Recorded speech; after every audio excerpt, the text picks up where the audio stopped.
فرزند زہرا یہ حالات برے ہیں۔ کاشانۂ بصیرت ویب سائٹ، واٹس ایپ اور یوٹیوب چینل پر مشتمل ایک ایسا مکمل پلیٹ فارم جس پر محروم بصارت کے لیے بالخصوص اور تمام افراد کے لیے بالعموم سینکڑوں کی تعداد میں مستند اسلامی کتب دستیاب ہیں۔ لہذا گزارش ہے کہ آپ اپنی ذمہ داری نبھاتے ہوئے کاشانۂ بصیرت کی ویب سائٹ کو وزٹ، واٹس ایپ چینل کو فالو اور یوٹیوب چینل کو سبسکرائب کرنے کے ساتھ ساتھ بیل آئیکن کو پریس کیجیے تاکہ آپ علم کے حصول کے ساتھ ساتھ مذہب اہل بیت کی اشاعت میں بھی اہم کردار ادا کرتے رہیں۔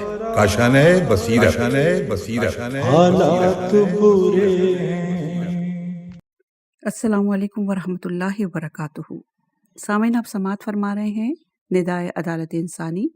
مصنف ہیں جارج ارداغ، مترجم ہیں علامہ سید محمد باقر النقوی صاحب۔ آج ہم آپ کے سامنے اس کی 37ویں ریکارڈنگ پیش کر رہے ہیں، صفحہ نمبر 419۔ عنوان ہے جو کچھ ہوا غلط ہوا یا صحیح۔ دونوں فریق میں سے کسی فریق نے بھی حضرت علی علیہ السلام کو ٹھیک سے نہیں پہچانا۔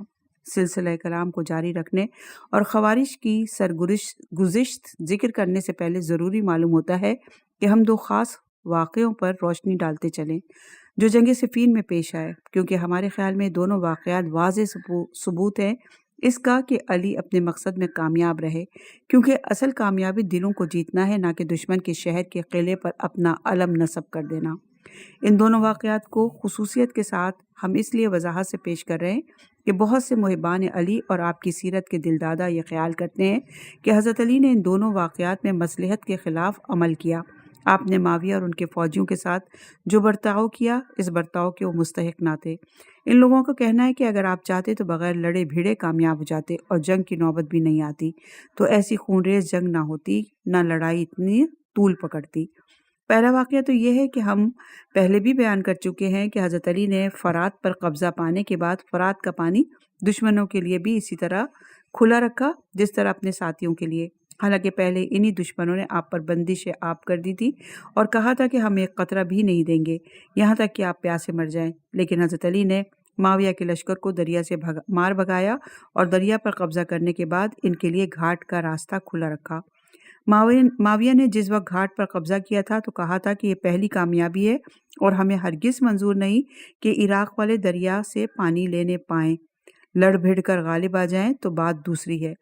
معاویہ نے اس کے لیے سخت قسمیں بھی کھائی تھیں، لیکن علی نے جب بہادرانہ طریقے پر شامیوں کو دریا سے بھگا دیا تو فرمایا کہ جس طرح ہم پانی پی رہے ہیں تم بھی پی سکتے ہو۔ دوسرا واقعہ عمر و عاص کا ہے کہ وہ اثنائے جنگ میں علی کے ہاتھ لگ گئے مگر آپ نے انہیں قتل نہیں کیا۔ اس کا مختصر واقعہ یہ کہ حضرت علی نے جب گھمسان کا رن پڑتے اور کثرت سے لوگوں کو قتل ہوتے دیکھا تو آپ نے ایک ٹیلے کی بلندی سے پکار کر کہا، اے معاویہ۔ معاویہ نے جواب دیا، آپ نے فرمایا، ہم لوگوں کی وجہ سے خواہ مخواہ یہ لوگ ایک دوسرے کا خون کیوں بہائیں؟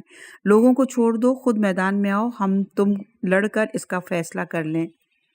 جو فتح یاب ہوگا وہ خلیفہ ہوگا۔ عمر و عاص نے معاویہ سے کہا، ٹھیک تو ہے، علی نے بڑے انصاف کی بات کہی ہے۔ معاویہ نے ہنس کر کہا، عمر و عاص تم لالچ میں پڑ گئے ہو۔ مطلب یہ تھا کہ اگر وہ علی سے لڑنے کے لیے نکلتے تو لا محالہ مارے جاتا اور ان کے مارے جانے پر عمر و عاص ان کی تمنا خلافت کے وارث بن جاتا، یعنی خلافت کے لیے راستہ ہموار ہو جائے گا۔ عمر و عاص نے کہا، خدا کی قسم تمہاری عزت اسی میں رہے گی کہ تم ضرور علی سے مقابلہ کرو۔ معاویہ نے کہا، باخدا تم تو مذاق کر رہے ہو، ہم علی کا مقابلہ اپنی پوری جمعیت لے کر کریں گے۔ مطلب یہ تھا کہ انفرادی طور پر علی سے مقابلہ کرنے کی جرت نہیں کی جا سکتی، ان سے جمعیت ہی کے ساتھ مقابلہ کیا جا سکتا ہے۔ مورخین بیان کرتے ہیں کہ عمر و عاص نے معاویہ کا مذاق اڑاتے ہوئے کہا، افسوس، علی کے مقابلے میں بزدلی دکھاتے ہو اور اپنے خیر خواہ پر تہمت دھرتے ہو۔ خدا کی قسم اگر مجھے 1000 مرتبہ بھی مرنا پڑتا تب بھی میں علی سے لڑنے سے گریز نہ کرتا۔ عمر و عاص علی کے مقابلے کو نکلے، پلک جھپکتے ہی آپ نے نیزے کا وار کر کے زمین پر گرا دیا، پھر شعلہ آتش کی طرح آپ کی تلوار اس کے سر پر چمکی اور قریب تھا کہ اس کا قصہ پاک ہو جائے، مگر عمر و عاص برہنہ ہو گیا۔ علی منہ پھیر کر وہاں سے ہٹ گئے، اس لیے کہ علی شرم و حیا اور طبعی شرافت کی وجہ سے کسی کی شرمگاہ پر نظر نہیں کرتے تھے۔ دوست داران علی ابن ابی طالب اور آپ کی کامیابی کے متمنی حضرات میں سے کچھ لوگ کہتے ہیں کہ آپ نے ان دونوں مواقع پر اپنی مصالحت نظر انداز کر دی۔ ان دونوں مواقع پر آپ اپنے مصالح نظر انداز کر دیے۔ جس وقت آپ نے دشمن سے جنگ کر کے دریا پر قبضہ کر لیا تھا، اس وقت آپ کا حق تھا کہ آپ بھی اسی طرح بندش آپ کر دیتے، جس طرح کچھ دیر پہلے ان لوگوں نے بندش آپ کر رکھی تھی۔ یہ حق آپ کو دو حیثیتوں سے تھا۔ ایک تو یہ کہ جنگ میں ہر وہ حیلہ و تدبیر جائز ہے جس کی وجہ سے دشمن سپر ڈالنے لڑائی سے کنارہ کشی کرنے پر مجبور ہو جائے یا اتنا کمزور ہو جائے کہ لڑنے بھڑنے کی اس میں طاقت نہ رہے۔ معاویہ نے انہی باتوں کو پیش نظر رکھ کر دریا پر قبضہ کر لیا تھا اور کہا تھا یہ پہلی کامیابی ہے۔ دوسرا یہ کہ علی نے بزور شمشیر دریا پر قبضہ کیا۔ اب یہ دریا آپ کے ہاتھوں میں مال غنیمت کی حیثیت رکھتا تھا اور جنگی قوانین کے مطابق آپ کا حق تھا کہ آپ معاویہ کو اس پانی سے محروم کر دیتے۔ اسی طرح عمروآس کو بھاگنے کا موقع دے کر بھی آپ نے اپنی مصالحت کے خلاف کام کیا۔ عمروآس دشمن کی فوجوں کے سپہ سالار تھا، سیاسی جوڑ توڑ کا ماہر، اور آپ کیا جانی دشمن تھا۔ انہوں نے لوگوں کو آپ کے خلاف بھڑکایا، بہت بڑی جمعیت آپ کے مقابل لا کر کھڑی کر دی۔ جب آپ کی ذوالفقار اس کے سر پر پہنچی اور آپ کے نیزے نے اسے پچھاڑ دیا، اگر آپ اسے قتل کر ڈالتے تو 3 حیثیتوں سے آپ انہیں قتل کر دینے کے حقدار تھے۔ ایک تو یہ کہ جنگی قوانین کے مطابق عمروآس کو قتل کرنا درندگان شام سے ایک ہولناک درندے کا قتل کرنا ہوتا۔ اس کا قتل ہونا ان کے ماتحتوں کے پیر اکھڑ جاتے اور بھاگ نکلتے، معاویہ کا دست راست کٹ جاتا اور آپ سب سے بڑے مکار اور دغاباز اور بااثر دشمن کو ہلاک کر دیتے۔ دوسرے یہ کہ عمروآس ایسے لشکر کا سردار تھا جو آپ کی اطاعت و فرمانبرداری کے حلقے سے باہر اور آپ کے رفقا کے خون کا پیاسا تھا۔ تیسرا یہ کہ ان باتوں کے علاوہ خود عمروآس علی کے مقابلے پر نکلا تھا اور جنگ کے لیے اس نے للکارا تھا۔ اگر عمروآس بہادری میں علی کی ٹکر پہ ہوتے تو ان کو موقع ملتا تو یقیناً وہ علی کو زندہ نہ چھوڑتا اور نہ علی ان کی تلوار سے بچ پاتے۔ اس صورت میں علی بھی اگر اپنے دشمن کو قتل کر ڈالتے تو کوئی بھی ان کی ملامت نہ کرتا۔ اس حیثیت سے علی سردار لشکر تھے اور ان دونوں مواقع پر کامیابی ان کے ہاتھ میں تھی، لہٰذا ان کے لیے لازم تھا کہ وہ موقع ہاتھ سے جانے نہ دیں۔ جنگ کا دستور یہی ہے۔ سپہ سالاران فوج کی اصل خوبی یہی ہے کہ وہ جنگ جیتنے کا معمولی سے معمولی موقع بھی ہاتھ سے جانے نہ دیں۔ اس نقطہ نظر سے اعتراض کرنے والوں کا اعتراض صحیح ہے، لیکن سوال یہ ہے کہ کیا علی صرف سردار لشکر تھے؟ کیا ہم اب تک علی کے متعلق جتنا لکھ چکے ہیں اس کو دیکھنے کے بعد ان کی شخصیت میں ذرا بھی دو رنگی کسی طرح کا بھی تضاد نظر آتا ہے؟ ایک طرف تو تمام فضائل انسانی میں درجہ کمال پر فائز ہوں، اشیاء اور ان کے وجود اور معنی کو وسیع نظری سے دیکھیں، اور دوسری طرف اتنے تنگ نظر اور مفاد پرست ہوں کہ فتح یابی اور کامرانی کی طمع ان کے تمام اقدار اور اصولوں کو ان سے چھین لے۔ دوسرے سردارانہ لشکر کی طرح لڑائی جیت لینے اور موقع سے فائدہ اٹھانے ہی پر ان کی نظر نہیں رہتی تھی، بلکہ عقلی اور انسانی اصول کی حیثیت اور رعایت اور انسانی اقدار کا پاس اور لحاظ بھی انہیں ملحوظ رہتا تھا۔ علی ہمیشہ علی رہے، اپنے تمام مکارم و فضائل و کمالات سے وابستہ اور اپنے تمام اخلاقی اصول کے حامل۔ ایک لمحے کے لیے بھی ان کی صفات اور کمالات ان سے جدا نہیں ہوئے۔ جیسے وہ جنگ جمل میں تھے ویسے ہی جنگ صفین میں رہے۔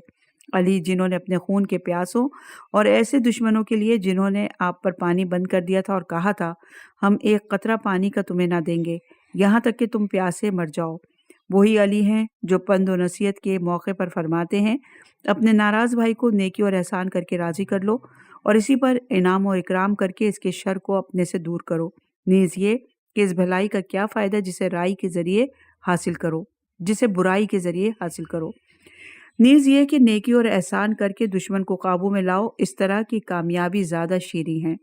وہی علی جنہوں نے عمروآس کو چھوڑ دیا تھا، انہی کا مقولہ تھا کہ راہ خدا میں جہاد کر کے درجہ شہادت پر فائز ہونے والے کا درجہ اس شخص سے بڑا ہوا نہیں جو دشمن پر قابو پانے کے بعد اسے غز نہ پہنچائے، یعنی نقصان نہ پہنچائے۔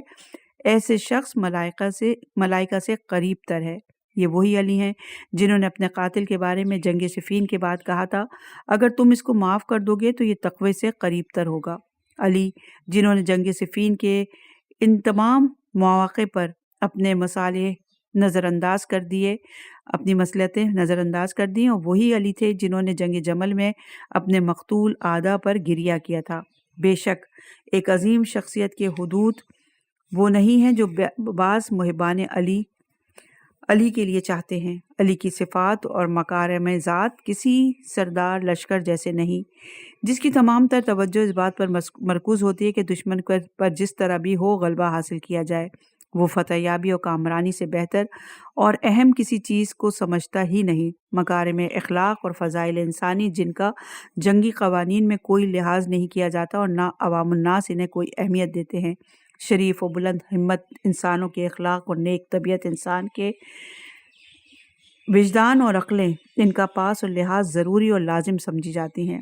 بے شک علی کے مکارم الاخلاق اس سے کہیں بلند و برتر تھے۔ آپ انسانوں کو پانی سے محروم کرتے چاہے وہ آپ کے دشمن ہی کیوں نہ ہو، اور آپ کو یقین ہو کہ اس کا یقین ہی کیوں نہ ہو کہ پانی بند کر کے ان پر فتح پا لینا بہت آسان ہے، اور دشمن لا محالہ سپر ڈالنے پر مجبور ہو جائے گا۔ مروجہ قوانین ان اقسام کی تدبیروں کو صلح اور حرب میں جائز قرار دیتے ہیں، مگر علی علیہ السلام اپنے لیے اس کو جائز نہیں سمجھتے، کیونکہ آپ مکارم الاخلاق کے نفوس بشر کے احترام و مرات میں خود ایسے دستور و قوانین واضح کیے تھے جو تمام تر مروجہ قوانین سے بلند و بالا تھے۔ علی کے اخلاق کی پاکیزگی اور شریف نفسی اس سے بہت ارفع اور اعلیٰ تھی کہ محض اس وجہ سے مروجہ قوانین اور جنگی اصول کے مطابق عمر و آس کو مار ڈالنا جائز تھا۔ آپ دشمن کی زندگی کو حقیر اور ذلیل سمجھتے، اور جب کہ عمر و آس آپ کی تلوار کی زد پر تھا اس کو ہلاک کر ڈالتے۔ آپ کی شرم و حیا، بلند ہمتی اور شرافت طبعی ہرگز اجازت نہ دیتی تھی کہ آپ حیا اور کرم کے مخالف کوئی کام کریں۔ علی نے ان دونوں مذکورہ واقعات میں محیر العقول طرز عمل اختیار کر کے تاریخ بشر میں کئی زرعی اوراق اور درخشاں صفات کا اضافہ کر دیا۔ مردانگی اور چیز ہے اور دلیری اور چیز۔ مردانگی پوری طور پر دلیری کے مفہوم کو بھی اپنے دامن میں لیے ہوئے، اور مزید برآں شریف النفسی، پاکیزگی، اخلاق بندگان، خدا کے ساتھ محبت اور شفقت خلائق کے ساتھ حسن سلوک کو بھی شامل ہے۔ ایسا شخص جو ان تمام صفات کا جامع ہو اور عام انسانوں کے مقابلے میں مافوق العادات انسان ہے، اور دنیا کے تمام ارباب عقل و دانش کے نزدیک مبارک اور محترم ہے۔ دلیری اگر صرف دشمن پر چڑھ دوڑنے اور لڑ بھڑ کر فتح یاب ہو جانے کا نام ہے تو مردانگی صرف اتنا ہی نہیں بلکہ اس میں دشمن پر چڑھ دوڑنے اور لڑ بھڑ کر فتح یاب ہو جانے کے ساتھ ساتھ خدا ترسی، حلم و بردباری، محبت، مہربانی اور فداکاری کی بھی شرط ہے۔ دلیر شخص فتح یابی اور تسلط اور غلبہ حاصل کرنے کے لیے کسی حد بندی یا کسی شرط کا قائل نہیں ہوتا، اور اسے تو محض اس سے غرض ہوتی ہے کہ جس طرح بھی ہو اپنے دشمن پر حملہ کر کے اسے زیر کرے۔ لیکن جواں مرد دشمن کی طرف پیش قدمی کرنے اور فتح یابی کے لیے ایک مخصوص روش اور قاعدے کا پابند ہوتا ہے۔ جواں مرد انسان اس کامیابی سے ہرگز خوش نہیں ہوتا جو مکارم الاخلاق اور انسانی شرافت کے مطابق نہ ہو۔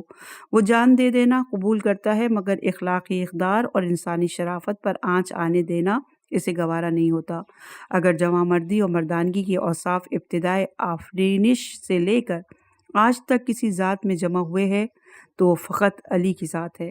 کتنی حیرت کی بات ہے کہ علی ابن ابی طالب جیسے انسان سے یہ بات ممکن تھی کہ وہ آدمیوں کو خواہ وہ دشمن ہی کیوں نہ ہو اس پانی سے روک دیں جس سے چرند پرند اور جانور تک سیراب ہوتے ہیں۔ کیا علی ابن ابی طالب کو یہ بات گوارا ہو سکتی تھی کہ وہ ایسے آدمی کو قتل کر ڈالیں جو علی سے اس بات کا خواہش مند ہو کہ دوسروں کے ساتھ وہ بھی زندہ رہے اور دوسروں کی طرح وہ بھی چاند سورج کو دیکھے، روٹی کھائے، پانی پیے، خواہ یہ شخص کوئی بھی کیوں نہ ہو؟ کیا صفین کے ان دونوں واقعات کو دوستداران علی ان باتوں سے بالکل ملتا جلتا نہیں پاتے جن باتوں کی وجہ سے آپ کے معتذرین اور ناقدین آپ کی سیاست پر اعتراض کرتے ہیں۔ ان معترضین کا کہنا ہے کہ علی نے ایک سے زیادہ غلطیاں کی۔ پہلی غلطی یہ کی کہ آپ نے خلیفہ ہوتے ہی معاویہ کو معزول کر دیا، جبکہ ضروری تھا کہ آپ کچھ دن توقف کرتے اور اپنی حکومت کو مستحکم بنا لیتے۔ دوسری غلطی یہ کی کہ آپ نے طلحہ و زبیر کو ناراض کر دیا اور ان کو ملائے رکھتے تو یہ جنگ جمل برپا نہ ہوتی، نہ آپ کی طاقت کمزور ہوتی۔ تیسری غلطی یہ کی کہ آپ اپنے والی اور عمال پر بہت سختی کرتے انہیں لوٹ کھسوٹ کی اجازت نہ دیتے، حالانکہ آپ کو چاہیے تھا کہ ان کو راضی رکھتے تاکہ وہ دل و جان سے آپ کی نصرت پر کمر بستہ رہتے۔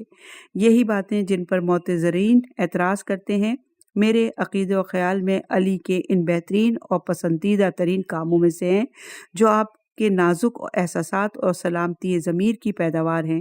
اعتراض کرنے والے پر جو یہ اعتراضات کرتے ہیں تو ہمارا خیال ہے کہ وہ علی کے افعال اور اعمال کو اس زمانے کے معیار پر جانچنے کی کوشش کرتے ہیں۔ جس زمانے میں نہ امانت باقی رہ گئی تھی، نہ ضمیر، نہ وجدان کی کوئی چیز تھی، بنی امیہ اور بنی عباس کے دور کے لحاظ سے، جبکہ سیاست مکر و فریب کی مترادف بن چکی تھی اور انسانی اقدار خاک میں مل چکے تھے، اس قسم کے افعال تو قابل اعتراض ہو سکتے ہیں، لیکن علی علیہ السلام جس زمانے میں تھے، اس زمانے کے لحاظ سے یہ افعال ہرگز قابل اعتراض نہیں۔ علی علیہ السلام تدبیر اور سیاست میں اس درجے پر فائز تھے جو عرب کے بڑے بڑے مدبرین اور سیاسی شخصیتوں کو حاصل نہ ہوا۔ سیاسی معاملات اور جنگی امور میں وہ اتنے دوربین اور گہری نظر رکھنے والے تھے کہ لوگوں کے نفوس کی حالت اور ان کی اندرونی کیفیت سے اتنے باخبر تھے کہ عواقب اور نتائج کے اتنے پیش ہیں، اور لوگوں کی ہوا و روش اور ان کے ہتھ کنڈوں سے اتنے واقف تھے کہ جتنے معاویہ تھا نہ ان کے جیسا تھا جیسے دوسرے افراد، لیکن علی سیاسی جوڑ توڑ اور موقع سے فائدہ اٹھانے کو انتہائی عیب سمجھتے تھے اور ہر اس بات سے متنفر تھے جو انسان کو شرمندہ اور بے آبرو کر دے، اور مکر و فریب سے خواہ وہ کتنا ہی کامیابی کا باعث کیوں نہ ہو اپنے نفس کو پاک رکھتے تھے۔ انہیں صرف صداقت اور استواری پسند تھی۔ ایک موقع پر آپ نے فرمایا، خدا کی قسم معاویہ مجھ سے زیادہ چالاک نہیں، لیکن وہ غدار اور بدکار ہے۔ اگر غداری سے مجھے نفرت و بیزاری نہ ہوتی تو میں عرب کا چالاک ترین انسان ہوتا۔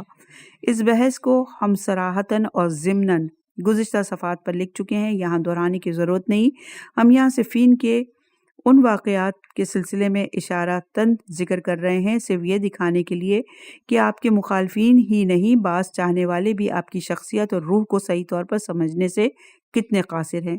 کچھ لوگ کہتے ہیں کہ سیاسی میدان میں آپ نے انتظام مملکت اس طرح نہ کیا جس طرح کرنا چاہیے تھا، اور کچھ لوگ افسوس کرتے ہیں کہ میدان جنگ میں آپ کو فتح و ظفر کے مواقع ہاتھ آئے مگر ہر موقع کو آپ نے کھو دیا۔ یہ دونوں جماعتیں حقیقت یہ ہے کہ علی کو پوری طرح سمجھنے سے قاصر رہیں، اس لیے کہ سیاست کے مفہوم بینی، لشکر کشی کے قواعد، دونوں کا سرچشمہ امیر المومنین کے نزدیک ایک ہی تھا، اور وہ سرچشمہ شخصیت علویہ یا یوں کہیے کہ روح علویہ تھا، جس کے مختلف مظاہر ایک دوسرے کی تصدیق کرتے ہیں اور وہ ایک ہی سلسلے کی مختلف کڑیاں ہیں۔ حسن اور قبیح، خیر و شر، جائز اور ناجائز کی کسوٹی آپ کے نزدیک وجدان سلیم اور خلق کریم تھا، اور آپ کے ہر قانون اور قاعدہ اور ہر دستور پر انہی دونوں وجدان سلیم اور خلق کریم کی چھاپ ہے۔ ہمارے ایک ادیب دوست نے، جنہیں تاریخ اسلام سے گہری دلچسپی اور مطالعہ بے حد وسیع، ایک مرتبہ مجھ سے کہا، تو مجھے قائل نہیں کر سکتے کہ علی سیاسی احوال سے واقف اور لوگوں کے معاملات کے انتظام اور تدبیر کی ویسی صلاحیت رکھتے تھے کہ جیسے کہ تم کہتے ہو۔ میں نے اس ادیب سے کہا، فرض کیجئے کہ ابن ملجم نے امیر المومنین کے قتل کا ارادہ نہیں کیا ہوتا، یا فرض کیجئے کہ جس وقت ابن ملجم نے امیر المومنین کو قتل کرنے کا ارادہ کیا، آپ کے اصحاب آپ کے ارد گرد موجود ہوتے اور آپ کی اس کی ضربت سے بچا لیتے، آپ کی جان بچ گئی ہوتی اور آپ معاویہ کی سرکوبی پر کمر بستہ ہو جاتے، جیسے کہ آپ کا پہلے ہی سے ارادہ بھی تھا، اور میدان جنگ میں فتح اور ظفر آپ کو نصیب ہوتی، جیسا کہ قرینہ غالب تھا۔ یا ہم یہ فرض کریں کہ تحکیم کا کارنامہ جو معاویہ نے جنگ صفین میں کیا تھا وہ ناکام رہتا، علی کے لشکر میں پھوٹ نہ پڑ جاتی اور آپ کا لشکر دو حصوں میں تقسیم نہ ہو جاتا، اور وہ لڑائی بند کرنے کے بجائے لڑائی جاری رکھنے ہی پر تلا رہتا اور معاویہ اور عمرو عاص کو گرفتار کر لیتے اور نتیجہ جنگ وہی ہوتا جو جنگ جمل کا ہوا۔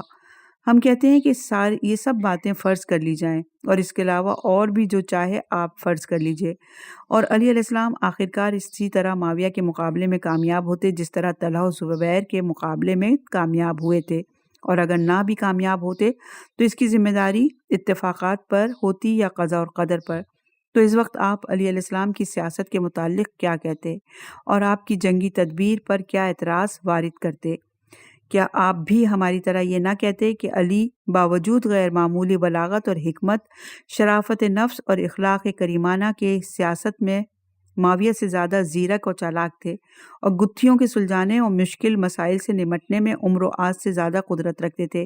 لہٰذا اگر علی معاویہ پر فتح یاب نہ ہوئے ہوتے تو آپ یہ کیوں سمجھتے کہ اس کا سبب سیاست سے نابالغگی اور جنگی تدابیر سے آپ کی ناواقفیت تھی؟ یہ کیوں نہیں کہتے کہ ناکامی کا اصل سبب اتفاقات تھا؟ صفین کے واقعات کے سلسلے میں ہم نے علی علیہ السلام کی سیاست کے متعلق جو کچھ کہا وہی ان اعتراضات کے جواب میں کہا جا سکتا ہے جو معاویہ اور دیگر عمال کی معزولی کے بارے میں کہا جا سکتا ہے۔ حادثات اور اتفاقات روزگار، حضرت عثمان کی سیاست اور لوگوں کے بدلے ہوئے حالات و اطوار سے مکر و فریب، ظلم و بیداد کے ایسے اسلحے ان عمال اور والیوں کے ہاتھ میں دے دیے تھے کہ علی اپنی پاکی نیت، حسن سیرت، عقل و خرد اور شرافت و بزرگی کے سبب ویسے اسلحوں سے کام نہیں لے سکتے تھے۔ تمام لوگ، جن میں صاحبان بحث و نظر بھی شامل ہیں اور مورخین بھی، معاملات کو دیکھتے اور ان کے متعلق اپنا فیصلہ صادر کرنے میں عام رو میں بہہ جانے کے عادی ہو چکے ہیں، اور عظیمت المرتبہ شخصیتوں کی اہلیت ناصلاحیت کا اندازہ ان کی فتح و شکست سے لگاتے ہیں، نہ اس پر غور کرتے ہیں کہ کامیابی حاصل کرنے کے لیے کون سے وسائل کام میں لائے گئے، اور نہ دوسرے بہت سے احتمالات کو مد نظر رکھتے ہیں، نہ وہ مکارم الاخلاق کو خاطر میں لاتے ہیں، نہ کینہ خسائل کی پرواہ کرتے ہیں، اور نہ اتفاقات اور ناگہانی امور کو کوئی اہمیت دیتے ہیں۔ اکثر ایسا ہوا کہ بڑے بڑے ماہر سیاستدان اور چوٹی کے مدبرین اتفاقات اور ناگہانی حادثات کی وجہ سے شکست کھا گئے، اور انہی اتفاقات اور ناگہانی حادثات کی وجہ سے معمولی افراد فتح یاب ہو گئے۔ نہ وہ بڑے ماہر سیاستدان اس پر قادر ہو سکے کہ ایسے اتفاقات اور ناگہانی حادثات کو پیش آنے سے باز رکھیں، نہ معمولی افراد اپنے اختیار اور ارادے سے اپنے موافق اتفاقات پیدا کرنے میں کامیاب ہوئے۔ بہرحال یہ دوستداران علی چاہتے ہیں کہ آپ بھی ڈپلومیسی اور مکر و فریب کی پالیسی اختیار کرتے اور کامیابی کے مواقع کو ہاتھ سے ہرگز نہ جانے دیتے، لیکن علی صداقت اور راستی سے منحرف ہونے پر قطعی تیار نہ ہوئے۔ یہ لوگ چاہتے ہیں کہ علی بھی معاویہ ابن ابی سفیان بن جاتے، حالانکہ وہ علی ابن ابی طالب تھے۔ عنوان جو کچھ ہوا، غلط ہوا یا صحیح، اپنے اختتام کو پہنچا۔ صفحہ نمبر ہے 426۔ نیا عنوان ہے مشیت الہی۔ اب ہم پھر ان واقعات کی طرف پلٹتے ہیں جن کو ہم بیچ سے چھوڑ آئے تھے۔ حضرت علی سے برہم اور ناراض جماعت یعنی خوارج کوفے سے نکل کر اس سے قریب ہی ایک جگہ ہروارہ میں فروکش ہوئے۔ اسی گاؤں میں فروکش ہونے کی مناسبت سے اس جماعت کا نام حروریہ پڑا۔ جس طرح لا حکم الا اللہ کا نعرہ بلند کرنے کی وجہ سے محکمہ بھی اس جماعت کا نام محکمہ بھی اس جماعت کا نام ہے، یعنی مشہور نام ان کا خوارج ہے۔ حضرت علی علیہ السلام اپنے لشکر سمیت ان کی طرف بڑھے، مگر آپ نے امکانی کوشش کی کہ بغیر لڑے بھیڑے ان کو پھر اپنے حلقہ اطاعت میں واپس کر لیں اور ان کے باطل عقیدے کے متعلق ان سے بحث کر کے ان سے باز رکھنے کی کوشش کریں۔ آپ نے ان کے مقابل پہنچ کر یہ تجویز ان کے سامنے رکھی کہ تم اپنی جماعت میں جس شخص کو زیادہ عقل مند اور معاملہ فہم سمجھتے ہو اس کو مجھ سے بحث کرنے کے لیے بھیج دو۔ اگر وہ مجھ کو قائل کر دے تو میں تمہاری کہے پر عمل کروں گا، اگر وہ ہار جائے تو تم سب میرے مطیع ہو جانا۔ خوارج نے اپنے امام اور پیشوا عبداللہ بن القوا کو اپنا نمائندہ بنا کر آپ کے مقابل بھیجا۔ بہت دیر تک آپ میں اور ابن القوا میں بحث و مباحثہ ہوتا رہا۔ ابن القوا نے جتنے سوالات کیے آپ نے سب کے تسلی بخش جوابات دیے اور طویل گفتگو کر کے خوارج کو ہر طرح قائل کر دیا۔ ابن قوا نے اپنے ساتھیوں کے پاس واپس آ کر انہیں بحث و مباحثے کی تفصیل سنائی اور کہا کہ علی ہی حق پر ہیں اور ہم میں اور ان میں جو گفتگو اتنی دیر تک ہوئی ہے علی نے ہمیں ہر طرح قائل کر دیا ہے۔ خوارج اپنی ضد پر اڑے رہے اور کسی طرح قائل ہونے پر آمادہ نہ ہوئے۔ ان کا کہنا تھا کہ جب ہم علی کو کافر قرار دے چکے ہیں تو اب ہم ان کی اطاعت کسی طرح نہیں کر سکتے۔ ان لوگوں نے ابن القوا کو عیب لگایا کہ تم میں علی سے بحث کرنے اور ان کو قائل کرنے اور اپنے اس عقیدے کو ثابت کرنے کی صلاحیت نہیں۔ علی تحکیم قبول کر کے کافر ہو گئے۔ یہ سب اچھی طرح جانتے تھے کہ علی کا مثل و نظیر دنیا میں کوئی نہیں۔ ان خوارج نے ابن القوا پر زور دیا کہ تم اب علی سے نہ تو بحث کرنا اور نہ اب تک تم میں اور ان میں جو گفتگو ہوئی ہے اسے کسی کے سامنے ذکر کرنا۔ اتمام حجت ہونے کے بعد بھی خوارج اپنی سرکشی اور عناد اور عداوت پر اڑے رہے اور اسی ضد اور ہٹ درمی سے کام لیتے آپ کو کافر قرار دیتے اور آپ کے انصار اور رفقا اور لشکر والوں کے ساتھ زندیقیوں اور ملحدوں جیسا برتاؤ کرنے پر مصر رہے۔ علی علیہ السلام کو اس کا بے حد رنج و ملال تھا۔ کل جو ہمارے رفیق جان تھے اور جانثار تھے وہی آج ہم میں سے اس طرح جدال و قتال پر کمر بستہ ہیں۔ میری روشن واضح دلیلیں بھی ان کے دلوں پر اثر انداز نہیں ہوتی۔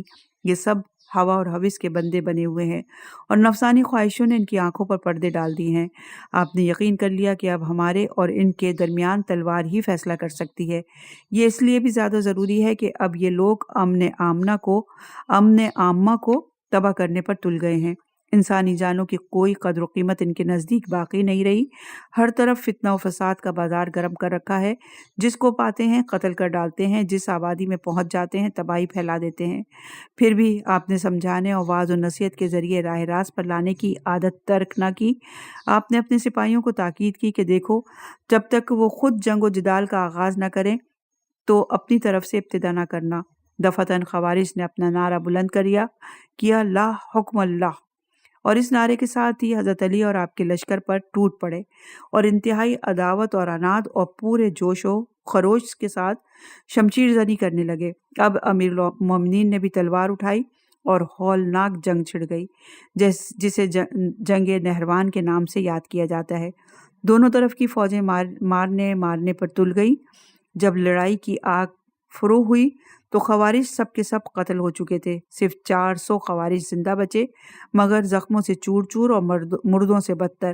اگر وہ زخموں سے ادموئے نہ ہوئے ہوتے تو سب یا تو لڑ بھڑ کر جان دے دیتے یا لڑائی جیت کر ہی دم لیتے۔ حضرت علی نے حکم دیا کہ ان زخمیوں کے ساتھ شفقت اور مہربانی کا برتاؤ کیا جائے۔ ہر زخمی کو اس کے خاندان و قوم اور قبیلے کے حوالے کر دیا جائے تاکہ اس کا علاج معالجہ ٹھیک سے ہو سکے۔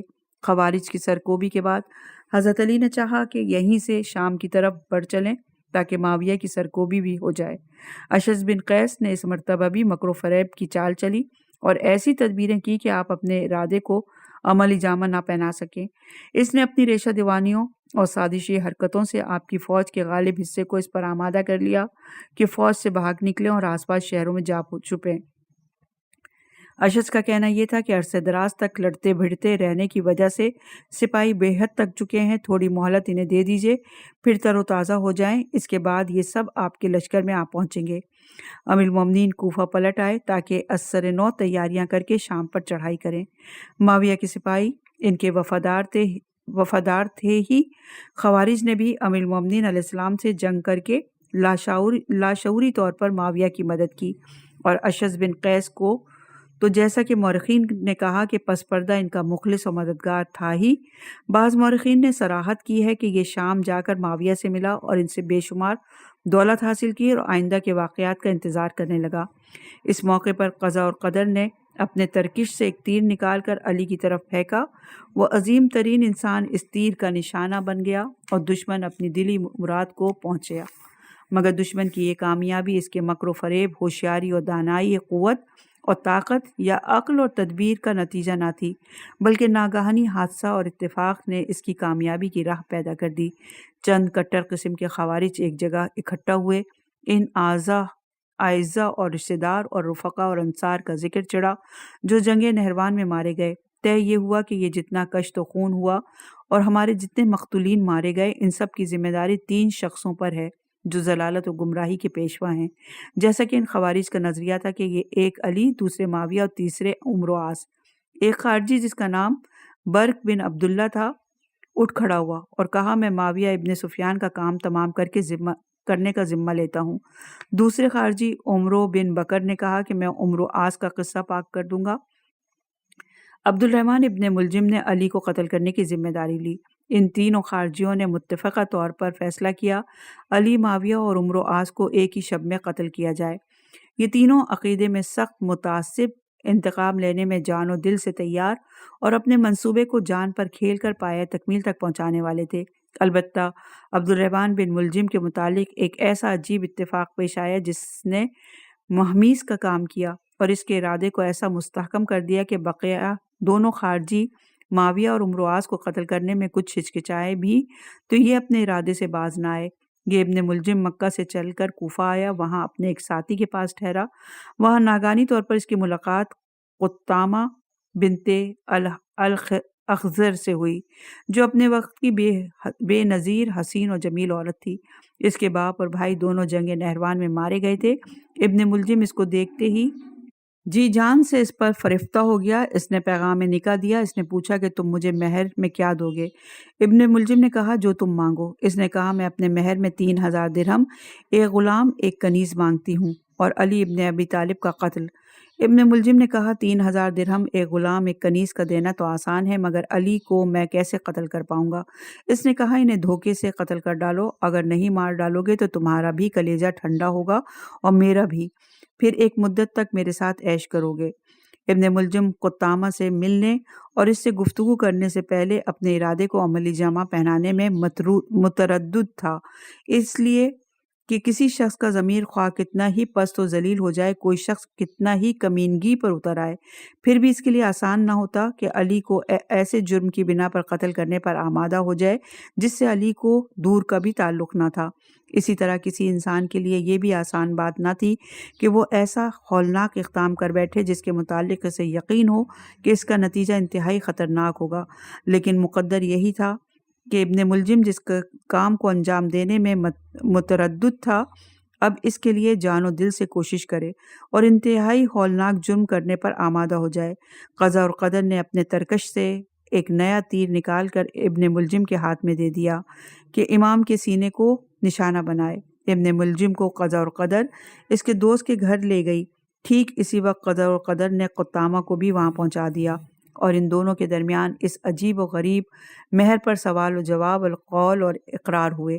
اسی کے متعلق کہا گیا ہے کہ میں نے عرب اور عجم میں کوئی ایسا فیاض اور دریا دل نہیں دیکھا جس نے کسی عورت کو قطامہ کے مہر جیسا مہر دینے کا وعدہ کیا ہو۔ 3000 درہم، ایک غلام، ایک کنیز اور علی کو شمشیر تیز سے ہلاک کرنا، کوئی مہر کتنا ہی بڑا کیوں نہ ہو علی سے زیادہ بڑا نہیں، اور ہر قتل آسان تر ہے بنسبت علی کے قتل کے جس کا مرتکب ابن ملجم ہوا۔ ابن ملجم اور قطامہ کی گفتگو اس مرحلے پہ آ کر ختم ہوئی۔ آپ جیسا تم چاہتی ہو ویسا ہی ہوگا، میں علی کو قتل کرنے کا ذمہ لیتا ہوں۔ یہ تینوں خارجی جنہوں نے آپس میں سازش کی تھی مقررہ شب کا عہد و پیمان کر کے اپنے اپنے منزل مقصود کی طرف چل پڑے۔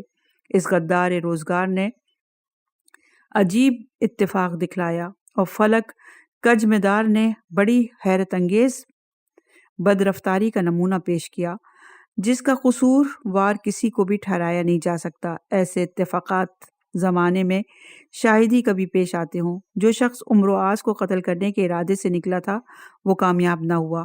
اتفاق ایسا ہی پیش آیا اور مقدر یہی تھا کہ وہ عمرو عاص پر فتح یاب نہ ہو۔ ٹھیک اسی رات کو عمرو عاص کی کچھ طبیعت خراب ہو گئی اور یہی چیز ان کی سلامتی کا باعث بن گئی۔ وہ نہ نماز کے لیے گھر سے نکلا نہ کسی اور کام کے لیے۔ اس نے کوتوال شہر کو حکم دیا کہ میری جگہ تم جا کر صبح کی نماز پڑھا دینا۔ وہ کوتوال شہر جس کا نام خارجہ بن حذافہ تھا جب نماز کے لیے باہر نکلا تو عمر بن بکر نے سمجھا کہ یہی عمرو عاص ہے اور اس کے قریب گیا اور تلوار کا بھرپور وار رسید کیا۔ وہ اسی وقت ختم ہو گیا جب قاتل کو پکڑ کر امراض کے پاس لے جایا گیا تو امراض نے کہا تم نے مجھے قتل کرنا چاہا مگر خدا کی مشیت یہ تھی کہ خارجہ قتل ہو جائے۔ اس کے بعد انہوں نے حکم دیا کہ اس کی گردن اڑا دی جائے۔ معاویہ بن ابی سفیان مسجد میں آئے، برق بن عبد الرشید کی نظر پڑی، اس نے تلوار کا وار ان کے سر پر کیا مگر وہ تلوار بجائے سر کے ان کے سر سرین پر پڑی اور وار ناکام رہا، ان کے سر پر ان کی سپر بن گئی اور معاویہ کی جان بچ گئی۔ لوگ پکڑ کر برق بن عبداللہ کو معاویہ کے پاس لے گئے۔ برق نے کہا کہ آپ کو بہترین مجدہ سناتا ہوں۔ معاویہ نے پوچھا وہ کیا؟ برق نے ساری رودات بیان کی اور کہا آج ہی شب علی ہلاک کر دیے گئے ہوں گے، آپ مجھے اپنے ہی پاس قید رکھیے اور دیکھیے میری بات صحیح نکلتی ہے یا غلط۔ اگر صحیح نکلے تو آپ کو اختیار ہے کہ میری جان بخشی کر دیجیے گا یا قتل کر ڈالیے گا، اور اگر غلط نکلی تو میں آپ سے پختہ عہد و پیمان کرتا ہوں، میں خود جا کر اس کام کو اپنے ہاتھ سے انجام دوں گا، پھر آپ کے پاس حاضر ہو جاؤں گا، آپ جو سلوک چاہیے گا میرے ساتھ کیجیے گا۔ معاویہ نے اسے قید کر دیا اور جب علی کی شہادت کی خبر انہیں ملی تو انہوں نے برق کو آزاد کر دیا۔ یہ وہ روایات ہیں جو ابو الفرح اصبہانی نے اپنی کتاب مقاتل طالبین میں درج کی ہیں، لیکن بعض مورخین کہتے ہیں کہ معاویہ نے برق کی جان بخشی نہیں کی بلکہ اسے قتل کر ڈالا۔ اور عنوان مشیت الہی اپنے اختتام کو پہنچا۔ انشاءاللہ کہ اگلی ریکارڈنگ میں نئے عنوان کے ساتھ حاضر ہوں۔